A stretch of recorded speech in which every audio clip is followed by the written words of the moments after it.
En el nombre del Padre, y del Hijo, y del Espíritu Santo. Amén. Hermanos, muy buen día para todos. Espero que tengan un excelente viernes. Feliz fin de semana. Es 17 de julio de 2026. Le damos las gracias al Señor que nos ha sostenido con su palabra, con su evangelio, que tan importante es para cada uno de nosotros, porque nos alimenta, porque nos va guiando, porque nos permite sentirnos cerca de Él. Vamos a aprovechar cada instante que el Señor nos regala de poder meditar, escuchar su evangelio, para que nos nutra el espíritu y así podamos siempre testimoniar lo que Él nos ha dejado como enseñanza. Vamos a disponernos a escuchar el evangelio de este día, pidiéndole al Espíritu Santo que nos ilumine. Del Santo Evangelio según San Mateo. Gloria a ti, Señor. Un sábado atravesaba Jesús por los sembrados. Los discípulos que iban con él tenían hambre y se pusieron a arrancar espigas y a comerse los granos. Cuando los fariseos los vieron, le dijeron a Jesús: tus discípulos están haciendo algo que no está permitido hacer en sábado. Él les contestó: ¿no han leído ustedes lo que hizo David una vez, que sintieron hambre él y sus compañeros? ¿No recuerdan cómo entraron en la casa de Dios y comieron los panes consagrados, de los cuales ni él ni sus compañeros podían comer, sino tan solo los sacerdotes? Tampoco han leído en la ley que los sacerdotes violan el sábado porque ofician en el templo y no por eso cometen pecado. Pues yo digo que aquí hay alguien más grande que el templo. Si ustedes comprendieran el sentido de las palabras, misericordia quiero y no sacrificios, no condenarían a quienes no tienen ninguna culpa. Por lo demás, el Hijo del Hombre también es dueño del sábado. Palabra del Señor. Gloria a ti, Señor Jesús. El tema de hoy, mis hermanos, podríamos extendernos horas y horas, y sería un tema muy controversial, sería un tema que quizás por ahí no faltaría que alguien quisiera decir: oye, es que yo pienso distinto, oye, es que mira, yo tengo esta opinión, este punto de vista, y sería válido, mis hermanos, sería válido, pero también hay que aclarar ciertas cosas que pues así son. Y así como el Señor hoy está diciéndonos tajantemente: yo soy más que el sábado, yo soy dueño del sábado, y nos está diciendo prácticamente: mi ley es la que debe de imperar y no se puede eso poner a discusión, pues justamente así también cada uno de nosotros necesitamos saber aceptarla, saber seguirla y no andar cayendo en ese juego de manipulación de la conciencia que ya hemos platicado en otras ocasiones, de querer estar simplemente desvirtuando la voz de Dios. Ah, es que esto no es tan grave. Ah, es que esto igual y no está tan mal. Ay, no pasa nada, es un pecadito a comparación de por ahí otros pecados que cometen mis hermanos, ¿no? Ah, eso sí es grave, eso seguramente sí lo va a señalar el Señor. No, hermanos, no, no es así.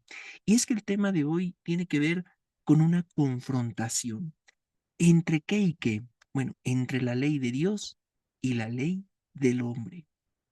Vivimos en una sociedad donde las leyes cambian constantemente. Lo que ayer era considerado bueno, hoy puede ser rechazado, y lo que antes era impensable, hoy se ha convertido en un derecho, en algo que se permite, incluso hasta se aplaude, se reconoce.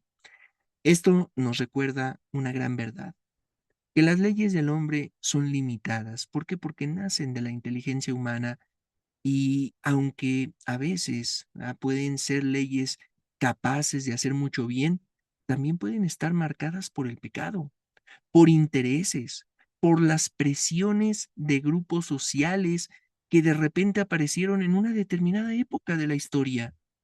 Entonces, justamente es la historia la que nos enseña, nos recuerda que no toda ley es necesariamente justa. Han existido leyes que permitieron, por ejemplo, la esclavitud, la persecución de gente inocente, la discriminación y muchas otras formas de violencia que han atentado contra la dignidad humana. Por eso, hermanos, que algo sea legal por sí mismo no garantiza que sea justo. Y vamos a entrar a un tema que es bastante polémico, pero que como cristianos también necesitamos aprender a levantar la voz. ¿Por qué? Porque la iglesia nos lo pide, la iglesia nos lo demanda, a nuestra fe. O sea, si yo digo soy católico, pues entonces yo también mismo me tengo que exigir eso. La iglesia nos enseña esto con gran claridad en el catecismo de la Iglesia Católica, en el numeral 1903, se nos dice, si la autoridad promulga leyes injustas o toma medidas contrarias al orden moral, esas disposiciones no obligan en conciencia. Seguramente tú has escuchado hablar de la libertad de conciencia, pero quizás no sabes exactamente qué significa. Te voy a poner un ejemplo y que ha sido también tema a discusión aquí en México y en muchas otras partes. Resulta que hay un médico católico, que sabe perfectamente lo que la iglesia opina y dice, señala como gran verdad de el tema del aborto. Y él además está convencido, o sea, no nada más es que obedezca a la iglesia porque sí, sino que además él entiende perfectamente, porque está bien formado, que el aborto sería atentar contra una vida, contra una creación de Dios.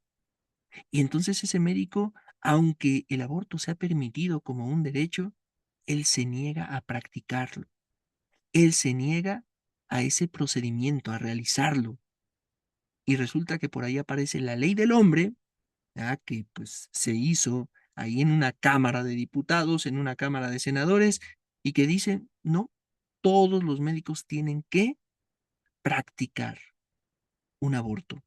Todos los médicos están obligados a realizar ese tipo de tratamientos, ese tipo de procedimientos. ¿Te das cuenta a qué punto están orillando las leyes del hombre a cada uno de nosotros como cristianos, que justamente vamos en un sentido opuesto? Imagínate el tema, tan enredado, la mente, los pensamientos, las ideas que puede tener un médico que atraviesa por esa situación en un ¿qué hago? ¿Qué hago? Porque por un lado me quedaría sin trabajo y por otro lado, pues, estaría cometiendo un pecado gravísimo. Y sí, yo sé que lo primero que podemos cada uno de nosotros decir es: "No, pues es que mejor renuncio a mi trabajo, mejor me meto ahí a trabajar de cualquier otra cosa antes que faltarle a Dios". Sí, mis hermanos, esa sería la salida, pero a lo que yo voy es a que no es un tema sencillo y de que ese médico no puede sentirse solo, no puede sentirse aislado, y que todos como católicos necesitamos levantar la voz con ese tipo de pronunciamientos que se dan de parte de nuestras autoridades, de que no podemos simplemente decir, ah, como yo no soy médico, como a mí no me afecta, pues no pasa absolutamente nada. No, no podemos ser tibios, no podemos caer en un pecado de omisión. ¿Por qué? Porque en algún momento, mis hermanos, también nos puede llegar a afectar. En algún momento va a aparecer una ley que entonces sí atente contra nuestra dignidad, contra nuestra conciencia, y nosotros no podemos aceptarlo. El Señor nos llama por la conciencia y lo que tiene que regir justamente nuestras vidas es la conciencia. San Agustín ya se había expresado sobre esto. Decía, una ley injusta no puede llamarse ley. Entonces no basta con que algo sea aprobado por un congreso. No basta con que todo mundo nos diga, es que así debe de hacerse. No, para que haya una armonía entre la verdad y la justicia, no se debe de atentar contra la dignidad humana. Hermanos, pidámosle al Señor, pidámosle que el ser humano realmente ocupe su razón para el bien común, para el bien supremo, para el bien mayor, y que así de esta manera no se violente la integridad de las personas, incluyendo su libertad de conciencia. Nos consagramos a la Virgen diciendo juntos, oh Señora mía, oh Madre mía, yo me ofrezco enteramente a ti y en prueba de mi filial afecto, Te consagro en este día mis ojos, mis oídos, mi lengua, mi corazón, en una palabra, todo mi ser. Ya que soy todo tuyo, Madre de bondad, guárdame y defiéndeme como cosa y posesión tuya. Amén. San Miguel Arcángel, defiéndenos en la batalla, sé nuestro amparo contra las perversidades y acechanzas del demonio. Reprímale Dios, pedimos suplicantes, y tú, príncipe de la milicia celestial, arroja al infierno con el divino poder a Satanás y a los otros espíritus malignos que andan dispersos por el mundo para la perdición de las almas. Amén. Ave María Purísima, sin pecado concebida. En el nombre del Padre, y del Hijo, y del Espíritu Santo. Amén. Hermanos, que tengan un excelente fin de semana. Recuerden el domingo acudir a misa.